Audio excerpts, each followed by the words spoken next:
YouTube каналының құрметті оқырмандары, армысыздар. Сіздермен бірге әдеттегенше Адия Аралбай. Бүгін YouTube каналында сіздерге өте бір маңызды ақпаратпен бөліскім келіп отыр. Енді өздеріңіз тақырыпты түсінгендей, үйде отырып қалай ақша табуға болады.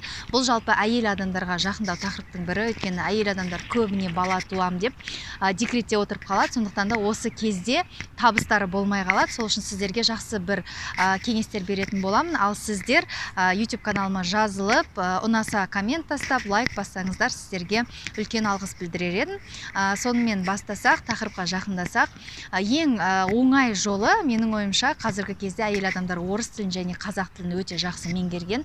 Сол себептен сіздер үйде отырып, HeadHunter сайтынан аудармашыны тауып алсаңыздар болады. Яғни қазіргі кезде көп компаниялар онлайн түрде үйде отырып аудармашыларды іздейді. Әсіресе қазақ пен орыс тілінен, себебі қазір көптеген құжаттар қазақшаға аударылып жатыр. Сондықтан да сіз құжат қана емес, сонымен қатар газет журналдарға, мысалға, тіпті сайттарға, инстаграмға, тіпті орысшадан қазақшаға аударатын блогерлар керек болып жатады. Сондықтан да сіз қазақ тілі мен орыс тілін жетік меңгерген болсаңыз, онда сіз үйде отырып, кішігірім текст аудара отырып, күніне 2000-нан 5000 теңгеге дейін ақша табыс таба аласыз. Яғни менің ойымша, егер сіз күнделікті бірнеше парақша аудара отырып, күніне 5000 теңге тауып отырсаңыз, сіз айына 100 000 теңге, кемінде 100 000 теңге табыс таба аласыз. Сондықтан менің ойымша, әйел адамдар үшін бұл өте жақсы табыс көздерінің бірі. Және ол жерде міндетті түрде аудармашы болу қажет емес. Егер сіз сапалы аудара білсеңіз, онда сізге міндетті түрде жұмыс береді. Екінші жолы, үйде отырып, көп әйелдер гүл өсіргенді жақсы көреді. Мен жалпы өзім көп рет гүл өсіріп көрдім, бірақ менің қолымнан келмейтінін түсіндім. Дегенмен де гүлді жақсы өсіретін және гүлді жақсы көріп өсіретін адамдар, әйелдер көп. Сондықтан да егер сіз бүгіннен бастап, мысалға, бірнеше гүл сатып алып, немесе тума-туыстарыңызда гүл болса, соның жаңағы тамырын алып, оны көбейтуді, яғни YouTube каналда өте көп, қалай гүлді көбейтуге болады, қалай оны қарауға болады, қай гүл өтімді, жалпы тіпті өтетін гүлдерді де тапсаңыз болады. Хит гүлдер, мысалы, ақша шақыртатын, сосын женское счастье деген бар, мужское счастье деген бар, одан кейін бала туамай жүрген әйелдерге арналған гүлдер бар. Яғни гүлдердің түрі өте көп. Сіз үйде отырып, Instagram арқылы болса да, егер Instagramды жүргізбеймін десеңіздер, егер жүргізуге ешқандай жаңағы желанияңыз жоқ болса, онда сізге OLX-тан сатуға болады, Market.kz, яғни бізде қазір онлайн дүкендер өте көп. Сіз ол жерге ешқандай ақша төлемейсіз, жай ғана жаңағы хабарландыруыңызды қою арқылы табыс тапсаңыз болады. Тіпті сіз бір айына 500 теңге төлеп, хитқа шығып, OLX-тан гүліңізді сатсаңыз болады. Менің ойымша, бұл құрдан құр үйде отырғанша жақсы табыс табудың көзі деп есептеймін. Тағы бір ең жақсы жаңағы нұсқасы Instagram жүргізу. Көп адамдар қазір Instagram арқылы өте көп табыс тауып жатыр, себебі ол жерде жарнама көп беріледі.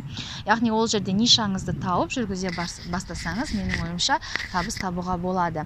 Ол жерде тек қана бір ниша таңдау ғана емес, мысалы, өзіңіздің өміріңізді, бала-шағаңыздың бір қызықты видеоларын көру арқылы көп танымал блогерлар қазір бар, өздеріңіз білесіздер, Аминка, Витаминка, қазір мысалы тағы бір қыз шықты, Аминка деген.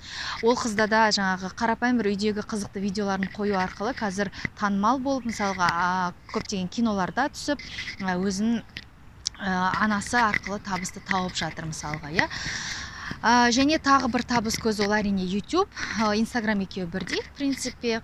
Және тағы бір өте жақсы жолы, ол үйде егер сіздің екі немесе бір балаңыз болса, және сіздің сіңіліңіз, әпкеңіз, тума-туыстарыңыздың балдары болса, олар жұмысқа шыққысы келіп жүрсе, сіз олардың балаларын қосымша өзіңіз үйде баға аласыз. Яғни, мысалға, менің сіңілім, мен жұмысқа шыққым келсе, менің сіңілім өзі декретте отыр, мен оған өзім балам тастап кететін болсам, ол қосымша менен табыс таба алады, мысалға, немесе үлкен табыс болмаса да қосымша кішігірім табыс табуға болады. Немесе жұмысқа шыққысы келеді, бірақ бала бақшаға бергісі келмейтін ата-аналар болады, олар кәдімгідей жаңағы бала күтуші, үй күтуші сияқты адамдарды іздейді. HeadHunter'дан, OLX-тан, жалпы әртүрлі интернет әлеуметтік желі арқылы. Сондықтан да сондай адамдарды тауып алып, үйде отырып, бір жағынан балаңызды бағып, бір жағынан жаңағы басқа біреудің баласын бағып, табыс таба аласыз. Яғни осындай көптеген жолдар бар.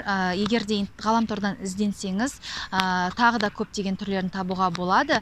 Мен мысалға өзімнің құрбым, ол үйде отырып Инстаграм арқылы киім сатқан. Яғни ол Инстаграмда аса жүргізген жоқ, бірақ ол X-қа жай ғана өзінің хабарландыруын қою арқылы, Яндекспен киімдерді жіберу арқылы өзі айына 60.000 теңге тауып отырды.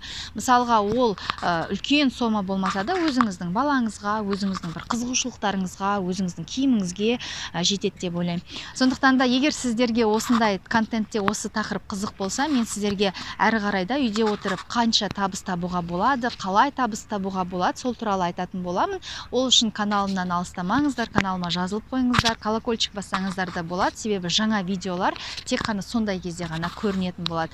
Ал мен сіздермен қоштаспаймын, тек қана келесі көріскенше күн жақсы деймін. Сау болыңыздар.